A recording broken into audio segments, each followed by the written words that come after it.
Oke, kita lanjut ke video kita yang kedua ya. Kita yang tadi, jadi tadi udah 28 menit, RAM-nya udah gak kuat. Oke, kita langsung aja. Tadi udah sampai ini. Filenya tadi yang kita pelajari ini aja, operator-operatornya. Next. Sekarang kita lanjut ke control and structure the control. Itu maksudnya struktur kontrol ya. Kali ini aku akan jelasin if else if, while do enggak, for each nanti dulu, breaks, continue, switch, include, require. Oke, pertama if dulu lah ya. Peraturan yang paling gampang itu if. Jadi itu dia perbandingannya, ini enak ya, tinggal perbandingan aja. Jika misalnya 4 lebih besar daripada 3 gitu, nanti nilai yang true nya itu ada di sini, ini benar, nilai yang benarnya. Terus yang di luarnya itu nilai yang salah, else itu nilai yang salahnya itu ada di sini. Itu sih, coba ya. Ini 4 lebih besar nggak daripada 3? Bener kan? Berarti nanti keluarnya harusnya benar. Oh no, what's wrong? Oh, there we go. Kayak gitu. Bener kan? Tapi nanti kalau dia salah, dia keluar yang else.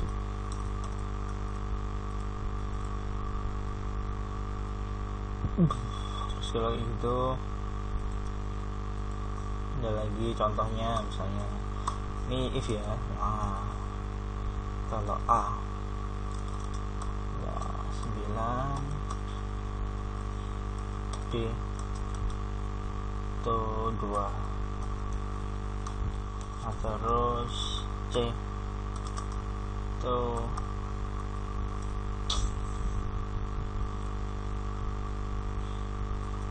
itulah 90, yang kayak gini.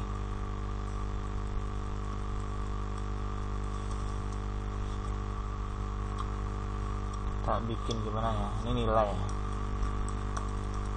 contohnya nilainya nanti bisa dirubah-rubah, kita bisa rubah. Jika nilainya itu kurang dari 3, berarti jelek.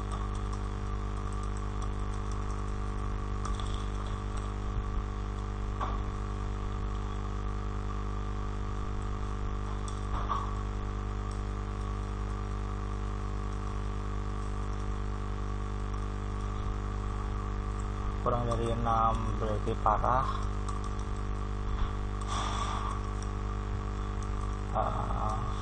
Yang jelek aja lah, yang parah.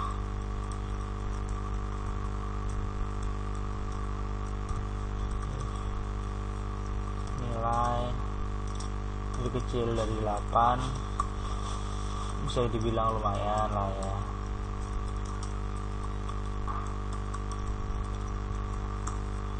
If lagi nilai kurang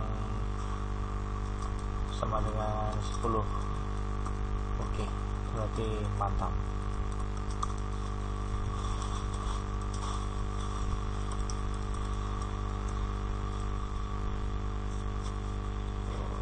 Nilainya berapa? Mantap kan nilainya mantap. Tapi kalau kayak gini coba, gimana coba kalau tak bikin kayak gini, nilainya 1, apa itu?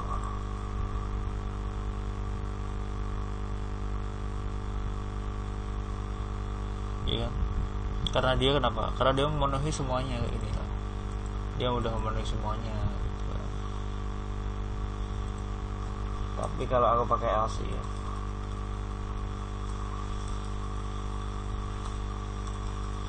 kalau ini kan berarti masih dalam satu if ya. Kalau tadi kan if berarti dia berdiri sendiri. If ini dia berarti dalam satu if, cuma dia di else kalau ada yang lain ya kayak gitu. Karena kalau udah memenuhi ya udah. Itu bedanya if sama if biasa. Itulah kalau S ya tau lah, yang lain lah. S itu yang lain, itu lainnya. Misalnya nilainya 1 juta gitu, dia nggak masuk kayak gitu, 1000 itu termasuk pangan. Kalau S logikanya masih masuk ya. Oke, if udah kelar, lanjut if else udah while. Itu sebenarnya logikanya lebih gampang lagi. Logika while itu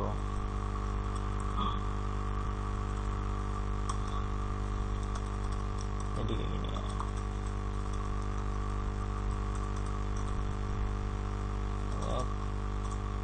Dari 9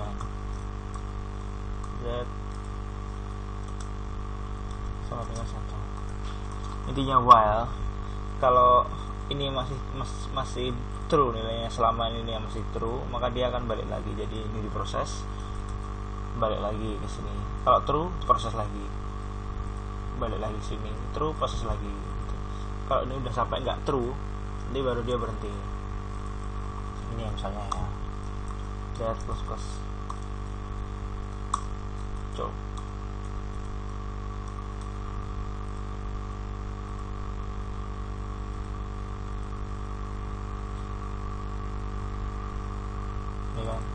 Dia akan ngulang-ngulang terus sampai nilainya itu terpenuhi. Wow. Kemudian ada yang temannya while, namanya for. Hampir mirip, cuman dia lebih enak tulisnya.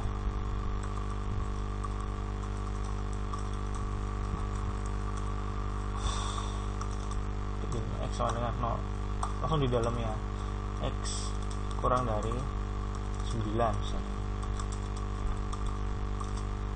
X plus, udah bisa echo di sini,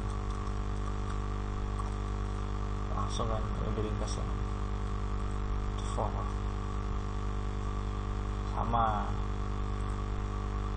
habis itu habis for ada yang lain lagi, break, continue. Oke, break sama continue kita pakai for aja lah ya. Contohnya pakai for di break, echo kita break. Di break apa? Yaudah, dia berhenti. Break itu artinya berhenti. Di break dia udah berhenti. Kita kasih if ya. Jika X sama dengan 5, dia berhenti gitu kan. Jadi dia berhenti, betul berhenti. Break itu artinya berhenti. Oke, terus kalau continue apa artinya? Lanjut. Salah, artinya di skip. Oh, sorry, ini dia udah di echo, echo-nya di bawah. Kalau memenuhi persyaratan berarti dia di skip. Ngomong kan? Kalau di continue itu berarti di skip, bukan lanjut ya. Maksudnya breaknya itu cuman di saat continue-nya itu aja, habis itu dia lanjut lagi. Itu continue. Habis itu include sama require. Include, bedanya include sama require. Include bedanya fungsinya itu untuk manggil data, manggil apa ya, coba lah ini file, bikin file.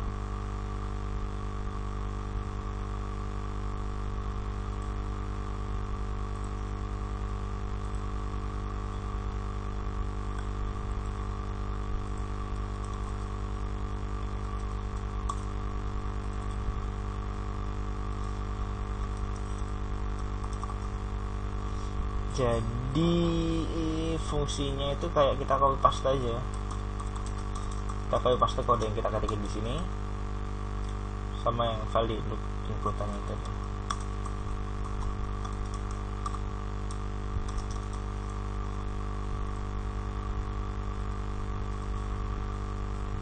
kan, dia masukkan. Jadi bener-bener kayak ini kodenya di copy terus dimasukin ke sini gitu. Intinya kayak gitu aja include tuh. Require juga sama.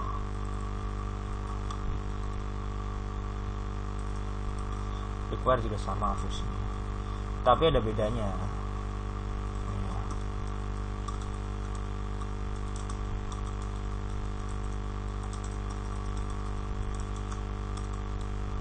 Oke,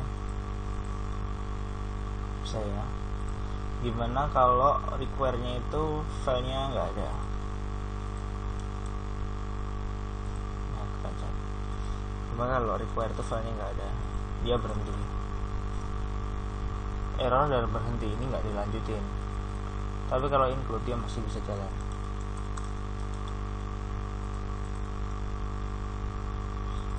Trustnya masih jalan ya. Bedanya itu antara include sama require itu. Habis itu kita lanjut lagi.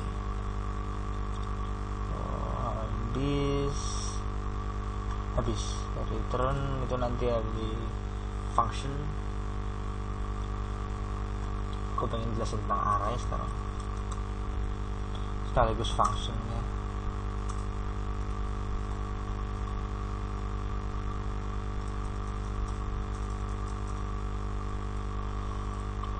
Oke, kita kembali dulu di permulaan.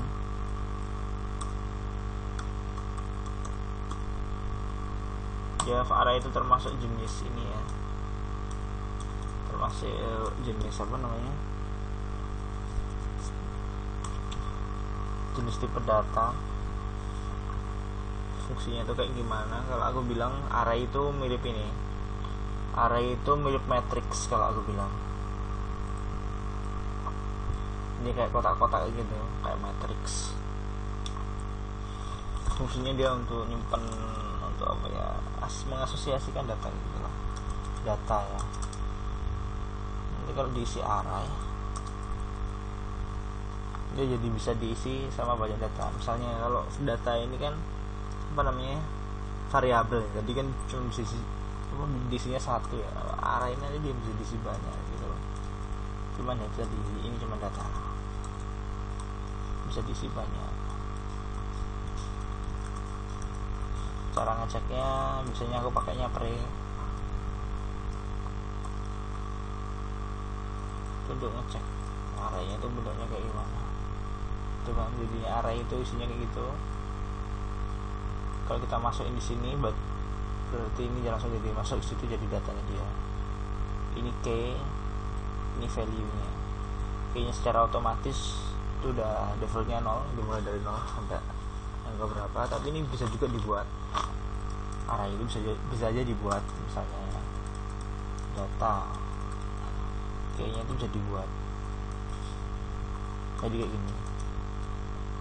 Kayaknya itu bisa string juga, misalnya ini value-nya ini bisa jadi buat kayak gitu.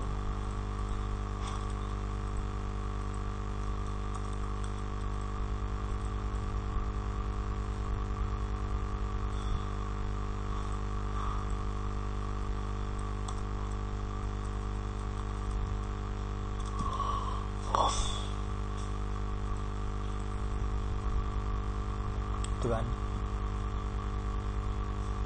bisa aja. Habis itu array, mau jelasin kayak gimana array itu. Oh ya, array itu nanti hubungannya sama for each. For each ini nanti untuk mengekstrak namanya array tadi. Cara nulisnya kayak gini.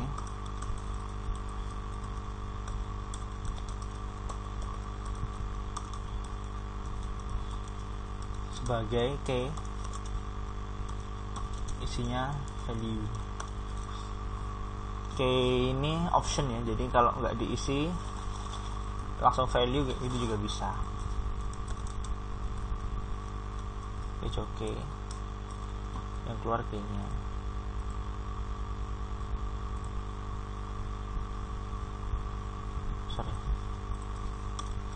pencet tadi yang keluar kayaknya kan, aku pilih value yang keluar value nya.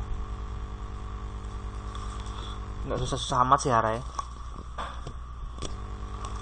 Terus array habis selesai.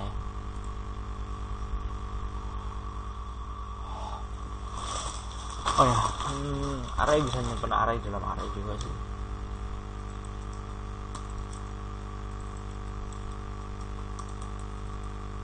Ini kan array ya, disimpan dalam array lagi bisa, itu bisa. Gue nggak mungkin, bisa aja. Itu kan bagusnya di situ. Oke, next. Habis array apa? Function. Oh man, object. Oh man, function. Ini udah berapa menit? Hang lagi nanti 16. Oke, masih kuat. Function. Udah jelasin beberapa hal tentang functionnya. Jadi function itu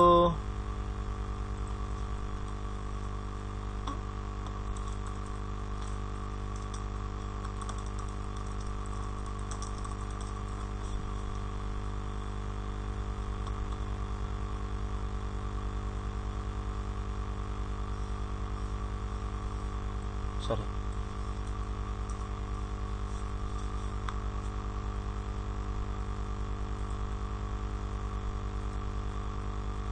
Nggak keluar.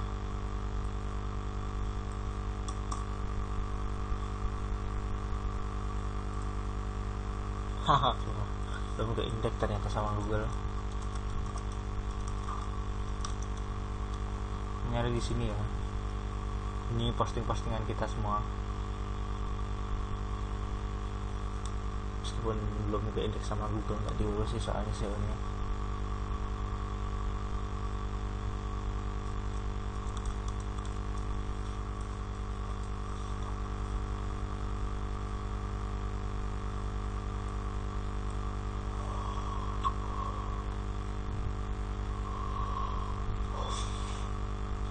Ada banyak tutorial di sini.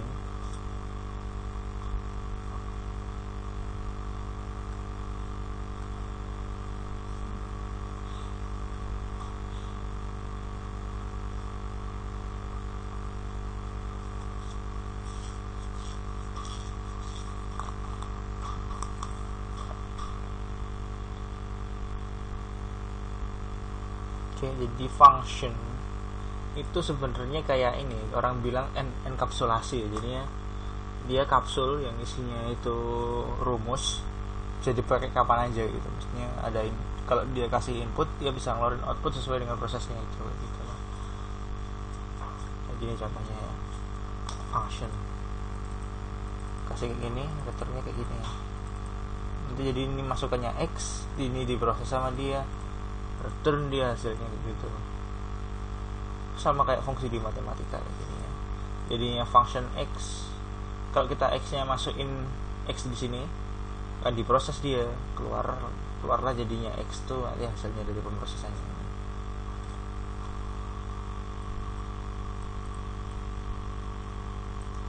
Tuh, coba deh, biar nggak penasaran function yang kita panggil ya, nama fungsi. X-nya tak kasih 10, dia bisa ini langsung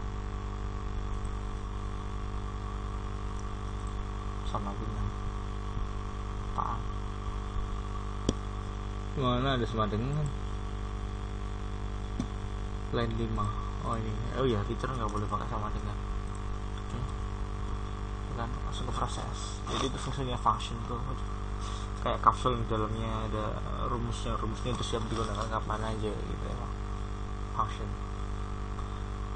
gampang ya jelasinnya function. Habis function ini agak susah. Objek ini susah banget.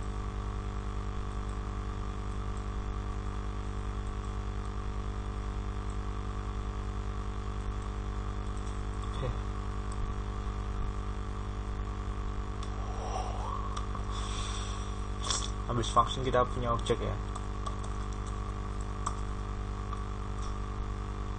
apa bahasa ini, bahasa Spanyolnya objek. Ini objek.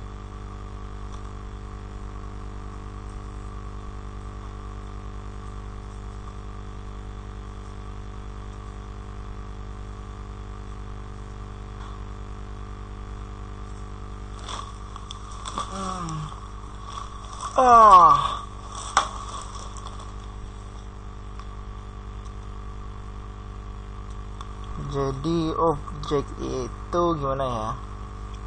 Hampir kayak array, cuman dia beda. Dia nggak cuma nyimpen data, tapi dia juga bisa nyimpen function gitu. Jadi bisa nyimpen data sama function. Itulah kira-kira. Contohnya ada di email.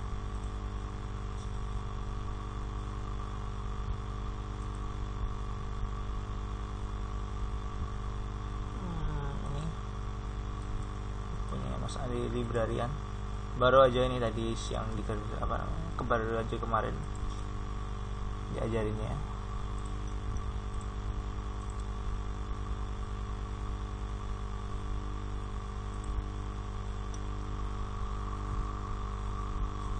Oke. Function struktur data objek ini ribet sumpah, keren abis nih. Jadinya objek itu kayak gitu.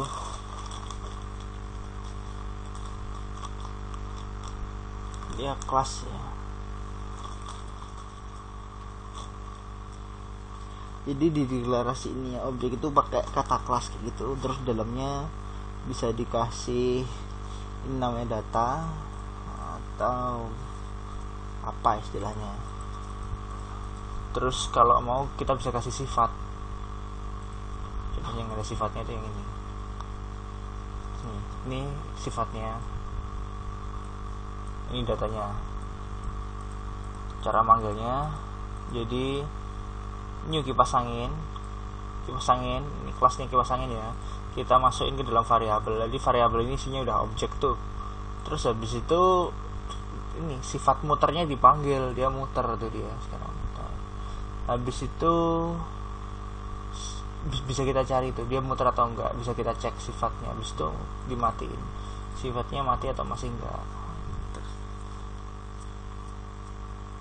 Jadi dia punya sifat, bedanya itu. Keren kan? Itu kerennya si function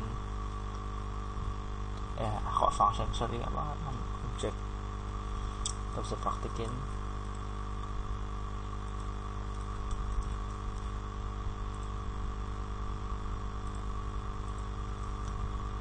Tuh kan muter nih ya, sedang muter ya, mati nih, mati tidak. Jadinya dia bisa bisa punya sifat kayak gitulah. Apa istilahnya ya, susah kayak gitu intinya kayak gitu. Jadi itulah yang udah kita pelajari hari ini Pak. Kemudian jadi udah sampai yang namanya ini, udah sampai yang namanya objek. Aku kalau ngerekam lebih dari 25 menit udah nggak bisa, jadi maaf. Udah aku cukupin di sini. Kurang lebihnya saya mohon maaf. Assalamualaikum warahmatullahi wabarakatuh.